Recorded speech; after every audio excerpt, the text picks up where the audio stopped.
So hello friend, কেমন আছো সবাই? আশা করি সবাই ভালো আছো আর আমিও ভালো আছি। সকাল সকাল ফ্রিজ থেকে আমি একটা জিনিস বার করছি।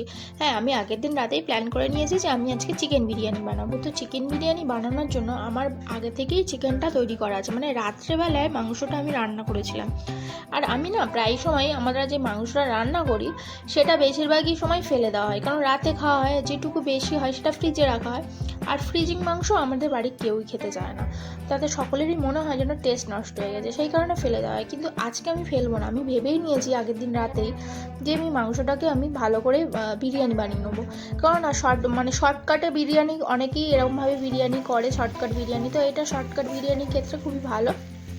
তো চিকেনটার অনেক হাড় পিস আছে, লেগ পিসও আছে, সেই কারণে আমি আগে ভাতটা দেরাদুন চালটা আধ ঘন্টা আগে ভিজিয়ে রেখে দিয়েছিলাম এবং গ্যাসে বসিয়ে দিয়েছি। সাথে দিচ্ছি আমি গোটা গরম মশলা আর সাদা তেল।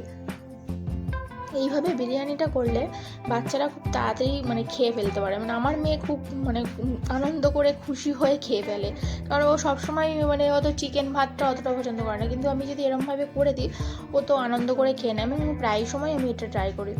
এবার আমি একটু ভাতটা ফুটে যাওয়ার পরে আমি একটু নুন দিয়ে দিচ্ছি যাতে ভাতের টেস্টটা বেড়ে যায়, এবং নুনটা দিয়ে দিলে ভালো লাগে ভাতটা।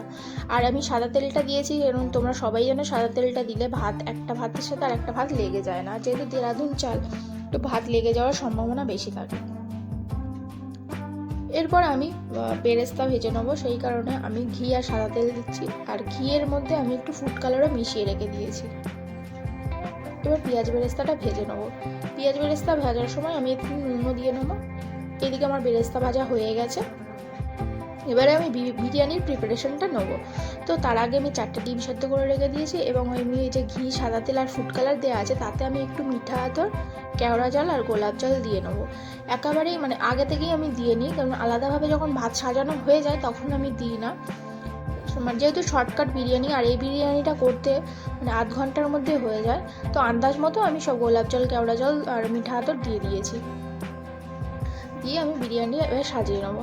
আর সত্যি কথা বলতে বন্ধুরা, এই জিনিসটা কিন্তু তোমরা ট্রাই করে দেখতে পারো। যদি বাসি মাংস বেশি থাকে ফ্রিজের মধ্যে, সেই মাংসটাকে ফেলে না দিয়ে তোমরাও ট্রাই করতে পারো, খুব ভালো লাগবে খেতে, খুব সুন্দর হয় কিন্তু।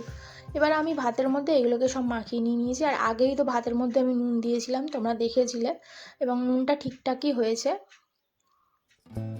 ঘি, সাদা তেল আর ওই যে ফুড কালার, কেওড়া জল, মিঠা আতর আমি সব রকমই একসাথে দিয়ে দিয়েছি। দিয়ে আমি ভালো করে আগে মাখিয়ে নিচ্ছি, নিয়ে এবার আমি সাজিয়ে দেবো।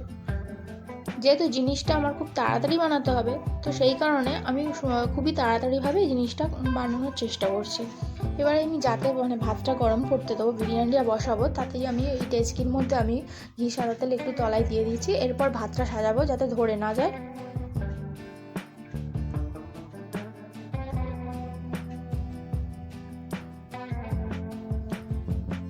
এরপর আস্তে আস্তে আমি ভাতটা সাজিয়ে নেবো, তার মধ্যে বেরেস্তাও দেবো আর চিকেনগুলোও দিয়ে দেবো।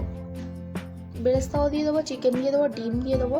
সত্যি একটা অসাধারণ রেসিপি, যে বিরিয়ানি এত তাড়াতাড়ি ফেলে দেওয়া মাংসও যদি ভালো করে একটু বিরিয়ানি টাইপ করে খাওয়া যায়, তো তাতেও টেস্ট বাড়ে। আমি এটা প্রথম দেখলাম, আগে ট্রাই করেছিলাম, ভালো হয়েছিল, কিন্তু এটা যেন এবারে বেশি ইউনিক টাইপটা হয়েছে, কারণ আগে তো ডিমটা দিইনি, বেরেস্তা দিইনি, অতটা মিঠা জল মিঠা আতর, কেওড়া জল, গোলাপ জল যা বলো এগুলো দেওয়া হয়নি, হালকাভাবে করেছিলাম, তো অতটা ভালো হয়নি। কিন্তু এবারে যেভাবে আমি করেছি তাতে খুব সুন্দর লেগেছে, অসাধারণ একটা বিরিয়ানি হয়েছে। তো ভাবছিলাম যে এবার থেকে যখন বিরিয়ানি বানাবো তো এরকমভাবেই বানাবো।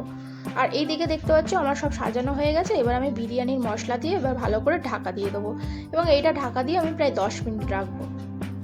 আর ঢাকার যাতে বাষ্পগুলো বেরিয়ে না যায় সেই জন্য আমি এই চাকিটা চাপা দিয়ে রাখলাম, এবং আমি গ্যাস জ্বালিয়ে দিয়েছি, 10 মিনিটের জন্য স্টিম হতে দিচ্ছি।